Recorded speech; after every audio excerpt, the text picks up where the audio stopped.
Hi, my name is Spencer Zahn. I'm a multi-instrumentalist, composer, producer based in New York, and today I'm here with Splice and Arturia to share 5 producer tips focusing on sound design with the V Collection in my workflow. I've been using V Collection for years and started using it when I was touring with different groups and wanted to have a mobile version of some of the synthesizers that I have in my studio. I own a CS50 and use that on pretty much every recording that I do. And the CS80 is a really thorough emulation of the hardware version. And so I end up using that a lot in productions. Before we dive in, I'd like to mention that Arturia V Collection is available for rent to own on Splice, and you can pay a monthly fee rather than shelling out all the money at once, and link is in the description. My first producer tip is all about the functionality of the instruments themselves and getting to know the instrument a bit and using the panel to create your own sound and find your voice with each instrument. So I've pulled up a session that I started working on that has acoustic piano recorded and B3 organ, and we can hear what that sounds like.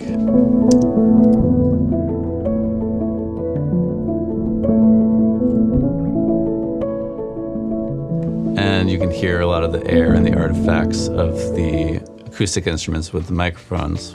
And so what we'll do is we'll start bringing in some of the V Collection to fill out the arrangement. And what I've done is I've chosen a preset that I really like. It's called Swimming Cassettes. It's one of the pad sounds, but something that I like to do, which I think is important in developing your own sound, is just understanding some of the basic parameters rather than just choosing presets. You can develop each preset infinitely. With the CS80, the brilliance fader is an overall filter. So even just using that, you can develop this from being like a subtle background pad to being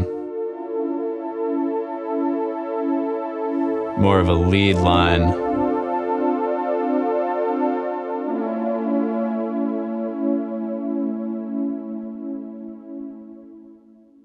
And that's just one fader on the entire panel. Another thing that I like to do is play with the speed and modulation of the ring modulator.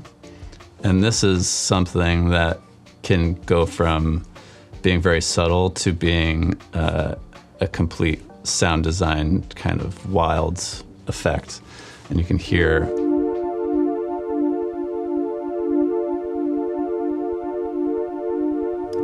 the speed changing.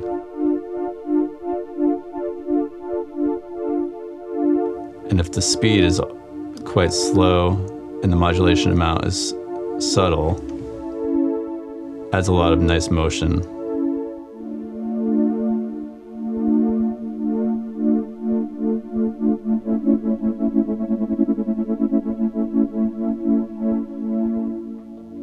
So these are just a few of the parameters that you can change, and I would encourage you to change lots of things and see what they do and get into some presets and then develop the presets and make them your own. Save your own presets. For my second producer tip, I'll be showing you how to develop and add motion to a song using the rebuilt CS80. So you can hear that the song starts with an intro. It's just acoustic piano. As the song progresses, we want to bring in new elements. So now another piano enters that has a different frequency range, but we want to give the listener something new to draw their attention somewhere else. So we'll start using the CS80 here.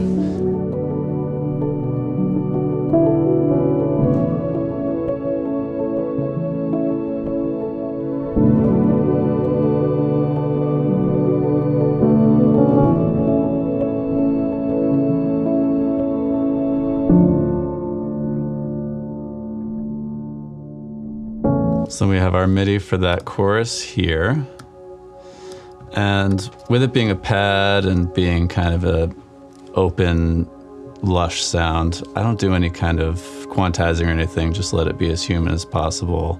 So now that I have a bass sound that I like for this pad, I'm going to develop the same sound further. So instead of pulling up another preset we'll go back into the panel and we'll play the panel while also performing the part. And you can see how I developed the ring mod.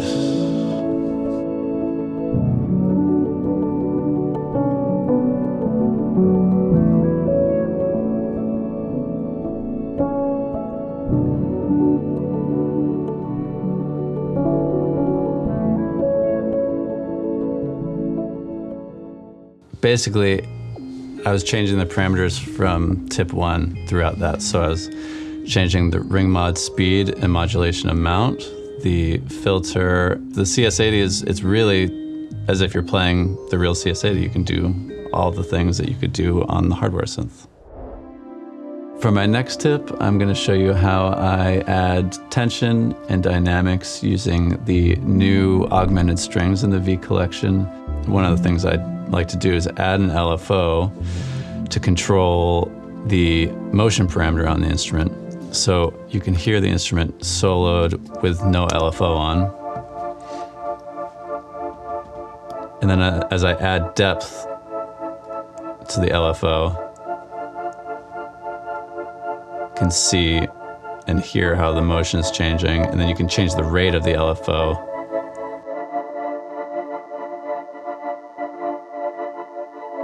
So now we can play with this audio. So I'll just add a fade to make it sit with the arrangement better. Slight fade in. I'll grab the Arturia EMT. It just makes it really dreamy and lush. So let's hear it with a more natural mix.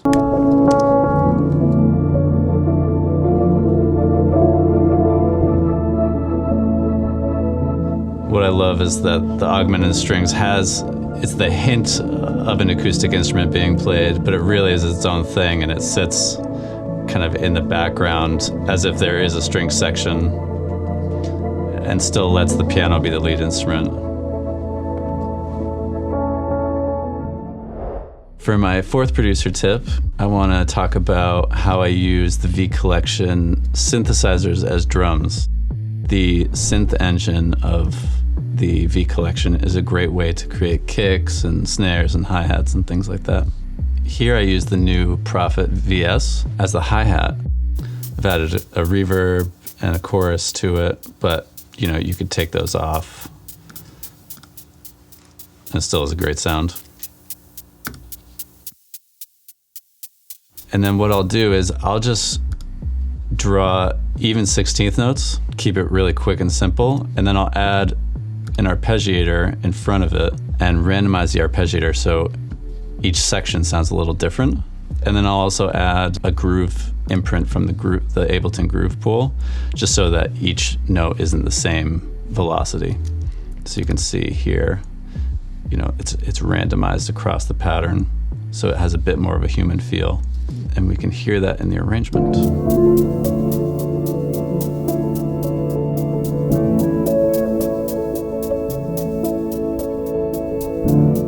And maybe we want to EQ out some of the high end.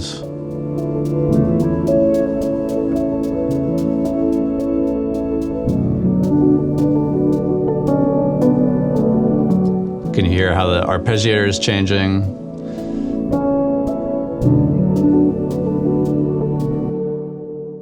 So now we'll listen to this whole percussion arrangement using all the V collection, no samples, just the synthesizers as drum track.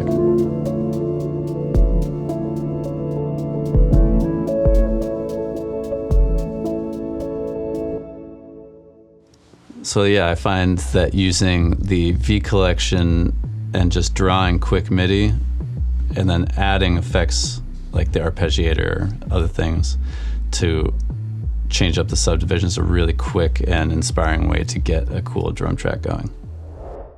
For my fifth producer tip, I like to take an instrument and find a use for it that maybe is surprising to me and add something to the song that I wouldn't have thought of on my own. So the new SQ80 is the Ensoniq sampler modeler. It's got an interesting sound, and so what I'll do is I'll pick something that maybe is more like a sound design effect. And so let's pick a sequence, and we'll just pick a random preset here. And then what I'll do is I'll just draw in just a single note, and we'll put it in the key that we're in. And now let's hear what that sounds like. Okay. Pretty cool. Could add something to the percussion track, but let's change the filter a little bit. It's already more interesting. Change the voice. I like that. It's like kind of an additional percussion instrument.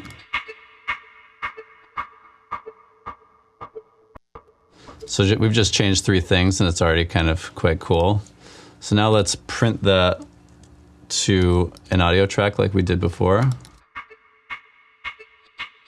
And you can hear how the sound is changing. It must have a really slow LFO on it, which is cool. Let's just leave that.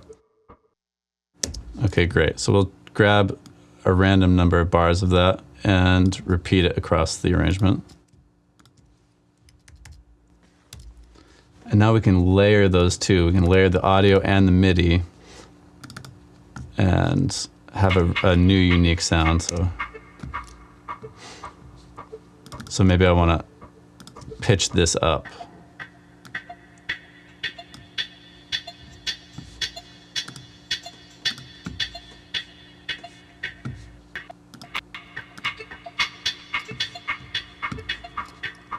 So now you're hearing both the MIDI and our printed audio with the different pitches. And maybe you want to do one of my favorite tricks, which is the Ableton Transient Designer.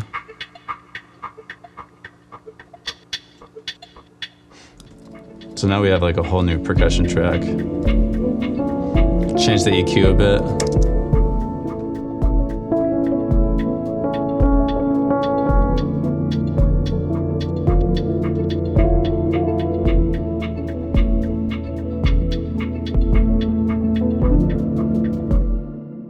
It's something that's unexpected and probably what that sequence wasn't originally designed for, but it is something that I really love in the arrangement, and once you get it to fit in the mix a bit, then it's a very unique sound that probably no one else has in their song. So there you have it. Those are 5 of my sound design tips using the V collection, which is available rent to own on Splice, and I encourage you to check out my sample packs, which are also available on Splice, and happy music making.